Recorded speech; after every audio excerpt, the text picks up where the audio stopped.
예수님께서 이 7 교회들에게 주시는 이 말씀은요, 그냥 단순히 그냥 뭐 칭찬과 책망의 정도의 말씀이 아닙니다. 그러니까 이 말씀을 지키지 않으면 교회의 본질이 없어지기 때문에 이제 이건 죽느냐 사느냐의 문제입니다. 그래서 아주 절박하게 하시는 말씀입니다. 그러니까 살려면 이렇게 해라. 그래서 교회들에게 편지해라. 그래서 이제 예수님께서는 자신의 뜻을 교회의 리더에게 알리시기 위해서 기록해라. 그리고 그 교회의 사자들에게 편지하라. 이렇게 말씀하셨습니다. 그럼 먼저 교회의 가장 큰 본질을 잃은 교회, 에베소 교회에게 이제 그 예수님께서 그 리더에게 편지를 하십니다. 가장 큰 본질은 예수님에 대한 사랑이죠. 교회는 사랑입니다. 우리는 그 예수님과의 관계 속에서 이루어지는 것입니다. 그런데 그 사랑을 이 에베소 교회는 처음에는 그 주님을 굉장히 사랑했습니다. 주님을 사랑하고 그 사랑하는 마음으로 뜨겁게 잘 왔습니다. 그래서 예수님께서는 그 에베소 교회가 얼마나 주님을 사랑하고 지금까지 얼마나 그 사랑해서 교회를 잘 유지시켜 왔는지를 알고 계십니다. 얼마나 많이 수고했고 얼마나 많이 인내했고 그런 행위들을 다 알고 계십니다. 에베소 교회는 주님을 사랑하는 그 마음으로 악한 자들을 용납하지 않았습니다. 교회에서.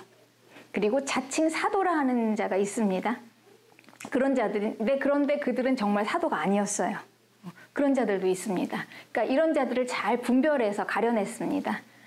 그리고 또 예수님의 이름을 위해서 참았고 그리고 견뎠고 그리고 일했고 그리고 게으르지 않았습니다.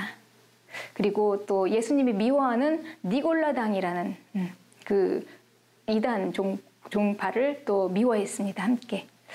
근데 이제 처음에는 이렇게 이제 이 에베소 교회가 예수님을 사랑하면서 열심을 내니까 이 교회는 당연히 이제 부흥이 됐겠죠. 그리고 창대했을 겁니다. 그러니까 이쯤 되면 아마 교회로서 최고의 교회가 아니겠습니까? 잘하고 있죠.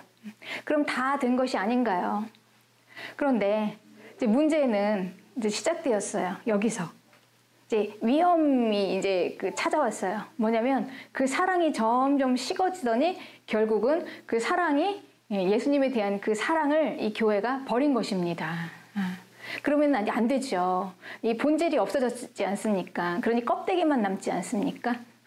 이 사랑이 어떻게 하다가 이렇게 에베소 교회는 예수님에 대한 사랑을 버렸을까? 그러니 이 본질이 없고 이제 형식만 있으니까 예배가 거칠에만 되는 겁니다. 그 안에 알맹이가 없어요. 껍데기밖에 없습니다. 그러니까 예수님을 사랑하는 마음은 없고 그냥 예배의 형식만 아주 거창하고 창대하게 이렇게 있었던 것입니다. 그러니 얼마나 고되고 힘들었겠습니까? 믿음 생활하는 게. 거기서 막 시간마다 가서 예배를 드려야 되고 그러니까 마음에 감동은 없고 사랑이 필이 없잖아요. 이 감정이 없으니까. 근데 예수님을 사랑하던 이 교회가 어쩌다가 이렇게 되었던 것일까요? 무슨 일이 있었을까요? 근데 우리가 보면은요, 처음에 그 남자 여자가 만나서 사랑해서 이제 결혼을 하죠. 부부가 됩니다. 그러면 처음 사랑할 때는 그냥 가난해도요, 그냥 라면 한 그릇만 있어도 그냥 그걸 먹으면서 행복하고 감사하던 시절이 있었어요. 근데 그렇게 사랑하던 부부가 열심히 서로 사랑하면서 잘 살다 보니까 돈도 많아지고 또 성공도 하고 또 높아지고 하다 보면요, 그 소소하고 작은 것을 무시하게 됩니다. 그런데 우리가 보면 이 관계 속에서 우리의 본질은요, 사실 그 소소하고 작은 것에서 나오잖아요. 그 사랑은 그런 것에서 나오잖아요. 사실 사랑은요, 뭐 크고 거창한 게 아닙니다. 뭐 빌딩 하나 사서 수표에다가 막 이렇게 사인해준다고. 이런 게 사랑이 아니고요. 그냥 아주 작은 거. 예.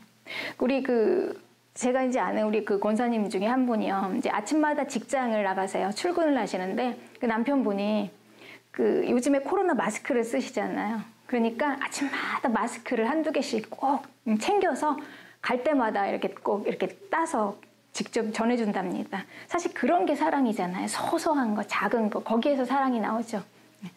그런데 이제 크고 높아지고 그러니까 많아지고 이렇게 되면은 그 거창한 것만 바라보다 보면 사실 소소한 거 시시하게 생각됩니다. 그래서 우리가 가난할 때는 생일날 그냥 케이크 하나를 선물 받아도 얼마나 그게 감동입니까? 그 케이크 하나 사기 위해서 일주일을 돈을 모아서 케이크를 하나 사가지고 그 촛불을 킬 때 너무 그 감동하고 행복한 그런 시절. 그게 사랑이죠. 그런데 이제 많이 있고 성공하고 또 풍성해지다 보면 그냥 그까짓 케이크 그 정도야. 몇백만 원 현금으로 주어도 그게 그냥 그거야 좀 받은 것 같지. 그래서 그 가난한 시절의 마음이 없어지니까 쉽게 행복한 마음이 없습니다. 그러니까 이 마음이 높아지고 변화가 되면은 사랑도 점점 식어지고 그 또 높은 곳에서 자꾸 이렇게 눈을 돌리다 보니까 현재로는 만족이 없고 근데 이게 바로 이제 잘 되어가고 이제 성공해지면 자연스럽게 찾아오는 코스입니다. 이게 사람의 마음이 다 이렇습니다. 그러니 우리가 실은 주님과의 관계 속에서도요, 실은 본질은 아주 작고 소소한 작은 일상의 감사입니다. 내 삶을 도우시는 주님. 그냥 기도했는데 그거 하나 주님이 이루어 주셔가지고 너무너무 감동받고 감격해서 정말 주님에 대한 사랑으로 감사했던 그런 시절이 있었죠. 그런데 이제 많이 받고 또 높이 올라가다 보니까 이제 그게 안 보이고요. 웬만하게 작은 거는 무시가 되는 것입니다. 웬만해서는 그까짓 거는 감사가 안 나오는 거예요. 그러면서 이제 사랑이 버려지는 것입니다. 성숙한 사랑이 이제 이 궤도에 나이가 들어서 이제 있다 보면 이게 이렇게 지켜서 여기까지 왔구나. 지키는 것이구나. 그러니까 모든 관계가 그렇습니다. 그러니까 에베소 교회는 그걸 못한 거예요. 아주 중요한 그 사랑을 지키는 그 행위를 못한 것입니다. 그리고 또 이제 여기 한 교회가 하나 있습니다. 죽은 교회가 있어요. 사대교회. 이 사대교회는 이제 예수님께서 이 사대교회 사자에게 편지하라 그러는데 이 교회는요, 행위가 없는 죽은 교회입니다. 본문 계시록 3장 1절에는 내가 살았다 하는 이름은 가졌지만 죽었다. 도대체 어떻게 되면 이름은 살았지만 어떻게 하면 죽은 상태일까요? 그러니까 교회는요, 예수님을 사랑하는 마음을 가지고 있으면 그 사랑에 맞는 행위를 해야 합니다. 그러니까 교회뿐만이 아닙니다. 우리가 사랑을 가지고 있지만 마음을 내가 사랑하고 있다라는 거는 우리의 행동으로 나타낼 때 그게 비로소 그게 진짜 사랑이 되는 거죠. 살아있는 거죠. 그러니까 이 행위는 굉장히 중요하죠. 우리가 예수님을 사랑한다면 내가 성도가 되었다면 그 성도로서 그 자리에 맞는 옳은 행실을 해야 하는 것입니다. 그에 맞는 예배와 믿음 생활과 그리고 형식도 갖추어야 하는 것입니다. 그냥 나는 믿음만 있으니까 그냥 이걸로 끝이면 안 되는 것입니다. 인생의 그냥 우여곡절 끝에 예수님을 만난 한 분이 계셨습니다. 정말 이제 이 정도 되면 정말 바닥이다. 거기에서 예수님을 만나시고 또 그분이 회복이 되셨습니다. 그런데 이제 어느 날 그분이 이제 몸이 건강해지시고 그러니까 이제 막 세상으로 나가시기 시작하는 거예요. 열심히 또 세상에 또 헌신하기 시작하십니다. 그래서 주일도 빠지시고 그래서 그래도 기본은 하셔야 되지 않겠습니까? 주일은 나오세요. 그랬더니 그분이 이제 하시는 말씀이 나는 예수님을 떠나서 살 수 없다는 걸 나는 알고 있어요. 난 절대 예수님을 떠나지 않을 거예요. 그 마음을 주님도 아십니다. 그러니까 마음은 그러면서 행동은 옮기지 않아요. 이제 그러다가 결국은 세상으로 빠져나가서 세상 사람들하고 똑같이 그들이 하는 행동을 똑같이 하면서 살아갑니다. 그렇게 되면 이제 성도로서 그에 맞는 옳은 행실을 하지 못하게 되는 것이죠. 그래서 예수님께서는 이제 이거를 바로 이제 위험한 이제 행위라고 이렇게 얘기하세요. 그래서 3장 2절에는 행위의 온전한 것을 찾지 못했다. 그러니까 성도로서 행위의 온전한 것을 찾지 못했기 때문에 이제 죽은 상태다. 예수님은 이렇게 판단하십니다. 그러니까 예수님께서 말씀하시는 이게 죽었다라고 하시는 것은요, 이것은 행위로 판단하시는 거예요. 우리가 어떻게 행위를 했는지. 우리가 믿음 생활하면서 사실 우리가 성도로서 내가 어떻게 행위를 하는가에 대해서 그렇게 우리는 심각하게 생각하지 않아요. 그냥 예수님 믿고 그냥 기본만 하면 된다고 생각합니다. 그러나 하나님께서 우리에게 요구하시는 그런 성도로서 행위가 있는데 그거는 내가 그리스도인으로서 어느 정도까지 해야 할 것들이 있다는 것입니다. 그런데 그것이 없으면 죽은 것이다. 근데 결혼 참 짐이 되죠. 귀찮죠. 그냥 사랑만 하다 끝나면 되는데. 그런데 이 결혼이라는 것은요, 약속이에요. 이 사랑에 대한 약속입니다. 그러니까 이 사랑을 완전하게 하는 것이 바로 결혼인 것입니다. 그러니까 내 사랑에 대해서 의무를 지겠다는 거예요. 내가 책임을 지겠습니다 하는 약속이에요, 서로 간에. 그러니까 이 사랑이 완전해지는 것이 바로 결혼인 것입니다.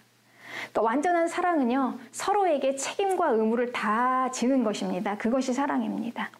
그것이 완전함입니다.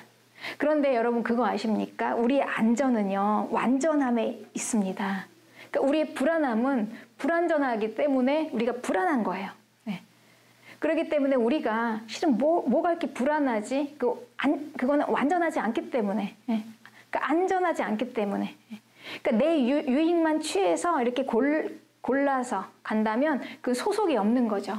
그거는 불안한 것입니다. 그러니 우리가 안전하지 않습니다. 그러니 안전하지 않으니 또 불안정하게 되고, 그게 마치 편할 것 같지만 결국은 우리를 행복하게 하지 못하는 것입니다. 그러니까 함께 기쁘고 행복했으면 우리는 함께 슬퍼할 줄도 알아야 되고요. 그리고 함께 아픔도 나눌 줄 알아야 하는 게 이게 사랑인 것입니다. 이게 바로 책임이에요. 그런데 여러분, 하나님께서 우리와 하나님과의 관계를 이렇게 맺은 거 아십니까? 우리가 언약 백성이에요. 그냥 우리는 그냥 사랑만 하다 끝나는 그런 게 아니에요, 하나님과. 하나님은 분명히 우리에게요, 언약을 맺은 백성입니다. 서로에게 책임을 지자는 거예요. 약속을 하고 맺어가는 그런 하나님과의 우리의 관계가 그런 관계입니다.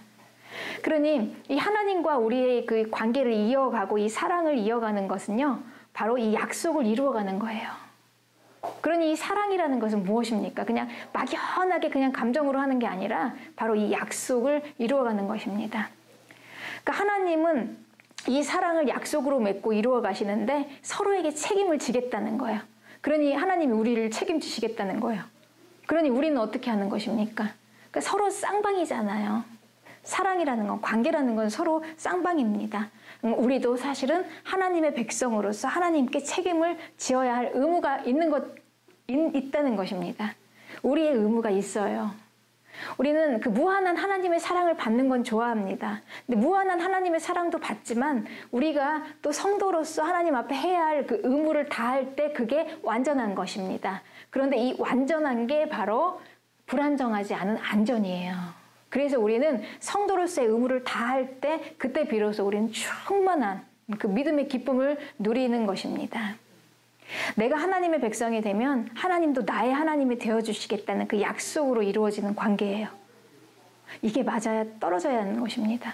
그러니까 약속에는 책임이 있습니다. 이 책임에는요, 의무가 있어요. 내가 해야 할 의무. 그러니 내가 성도로서 하나님께 받은 사랑만 누리고 끝날 것이 아니라 이제 성도가 된 책임도 다하는 것입니다. 그러니까 내가 예수님을 사랑해서 성도가 되었으면 그에 따르는 짐이 있어요. 의무가 있죠. 그런데 그게 사랑 안에서 그거를 완성시키는 것입니다. 그럴 때 우리는 완전한 믿음 안에, 그리고 완전한 하나님의 평강 안에 거하게 되는 것입니다.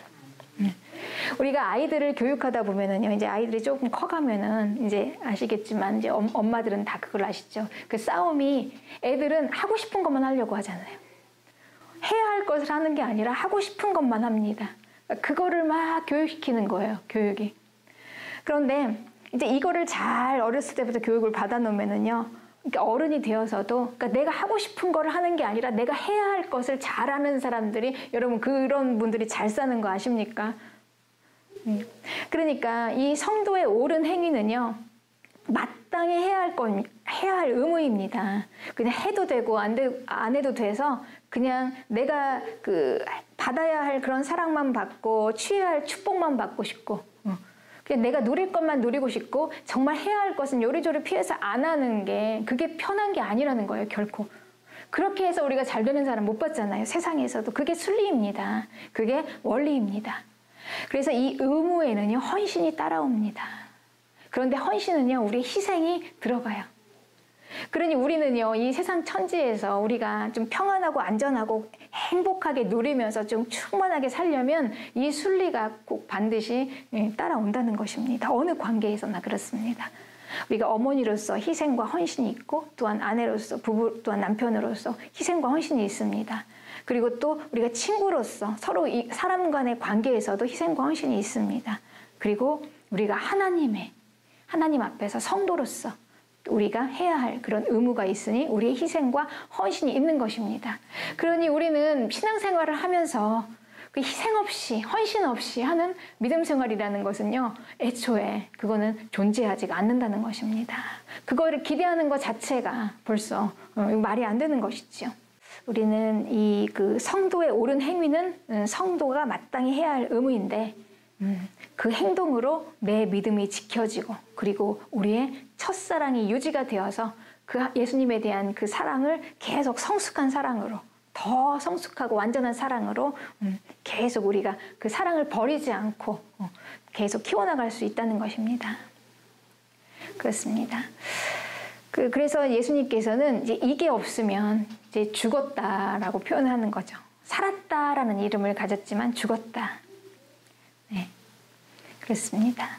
그래서 우리는 성숙하고 완전한 사랑은 서로에게 책임을 지면서 아플 때나 병들 때나 망했을 때나 함께 이겨가는 것입니다. 그러니 우리가 교회가 어려움에 처했을 때 우리는 함께 책임을 지고 가는 것입니다. 이것이 믿음입니다.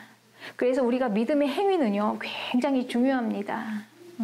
우리가 은혜로 구원을 받고 은혜도 중요하지만요, 그에 맞는 행위로 그 은혜를 완성시키는 것입니다. 그렇습니다. 네. 우리가 사람 간에도 그렇죠. 어려울 때 눈물 쏟으면서 함께 힘들어하면서 그 의리를 지키면서 영차 이렇게 일을 하면서 나갔을 때 참 그 끈끈한 마음은 잊을 수가 없잖아요. 우리가 세상에서 만난 그 동지라고 그러죠. 동료의 특히 전우들 전쟁터에서 같이 참 어려울 때 같이 함께했던 사람들 그때 뭐 나 혼자 편하게 살겠다고 쏙 빠져나가 있으면 결국은 그 관계 속에서 죽은 것입니다. 그러니 우리가 사랑이 성숙해지면요, 나를 위한 사랑이 아니라 당신이 되는 것입니다. 그러니 우리 믿음도 마찬가지입니다. 이 사랑이 성숙해지면 믿음이 성숙해지고 완전하게 되면 이제 나를 위한 믿음 생활이 아니에요. 처음에는 우리가 그렇게 찾아옵니다. 나 축복받으려고, 나 편안해지려고, 내 마음 안정받으려고. 그런데 어느 날 믿음이 싹 자라나고 우리가 완전한 사랑 가운데 들어가고 성숙해지니까 어느 날 나도 모르게 주를 위한 삶을 살고 있어요. 주님을 위해서 나를 헌신하면서 주님을 사랑하고 주의 일을 위해서 나를 희생하고 이게 이제 자연스럽게 누가 막 시켜서 하는 게 아니라요. 사랑이 성숙해지면 당연히 그거는요, 내 중심이 아니라 당신입니다. 그러니까 사랑이 성숙해지고 믿음이 커지면은 나가 아니라요, 주님이에요. 주님 먼저. 이 예수님께서는 이제 이 교회들에게 본질을 회복하는 게 바로 이거라는 거죠. 여러분, 우리가 하나님과의 관계 안에서 이게 빠지면은 무슨 의미가 있겠습니까? 그렇죠? 우리가 그냥 뭐 예배 시간 자리만 차지하고 시간만 때우는 게 그게 무슨 의미가 있겠습니까? 이 본질이 회복되지 않으면은 이제 죽기 살기로 하라는 거예요. 살기 위해서 이거를 꼭 회복하라. 그래서 이제 그 예수님께서는 에베소 교회에게 첫사랑을 회복하기 위해서 이제 처방을 내려주십니다. 계시록 2장 5절에 그러므로 어디서 떨어졌는지를 생각하고 회개하라. 처음 행위를 가지라. 만일 그리하지 아니하고 회개하지 아니하면 내가 내게 가서 내 촛대를 옮기리라. 아주 극단적인 말씀을 하시죠. 아니 그냥 처음 사랑 하나 그냥 잃은 것이 이 정도까지 촛대를 옮기겠다는 말이 뭡니까? 교회를 옮기시겠다는 거잖아요. 교회 의미가 없으니까.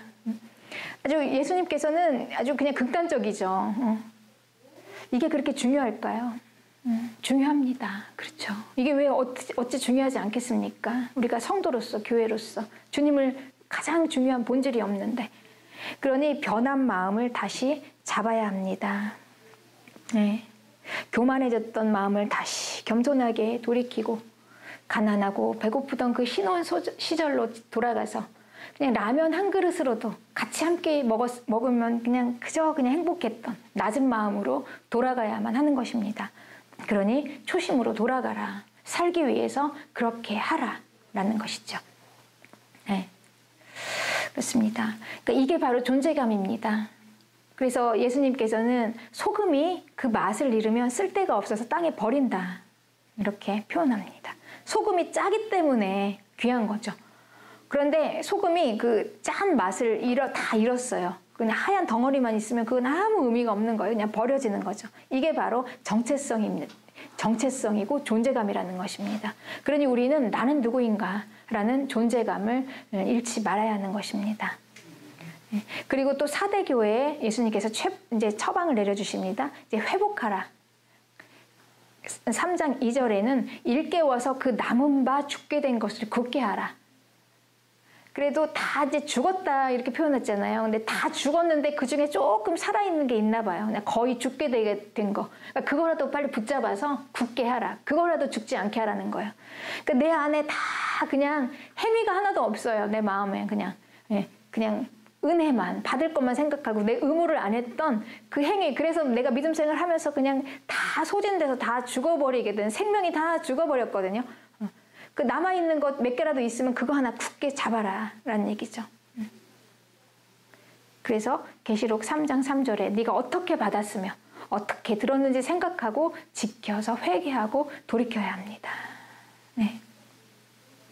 그러니 믿음의 행위, 이거는 내 믿음의 책임감, 그러니까 나의 믿음에 대해서 책임을 끝까지 내가 지고 가겠다는 이 의지적인 행위, 이게 바로 성도를 살아있게 한다는 거죠. 여러분, 이게 이렇게 중요합니다. 우리는 단지 예수님 믿는다는 게요, 그냥 이게 아무 맥락이 없이 그냥 모호한 게 아니에요. 이런 원리, 원칙, 순리 가운데서 아주 정확하잖아요. 정확하지 않습니까? 내가 책임을 지고 가겠다는 의지, 이런 의지를 가지고 믿음 생활을 하는 분과 아닌 분들이 얼마나 차이가 많겠습니까? 요즘에는 지금 실은 아주 어려운 시대입니다. 한국 교회가. 이제는요, 이 예배도 내 마음대로 드릴 수가 없는 시대예요. 네. 내가 예배를 드리고 싶어도 드릴 수가 없는 시대가 돼버렸어요. 이제 앞으로 어떻게 될지 모르겠어요, 더.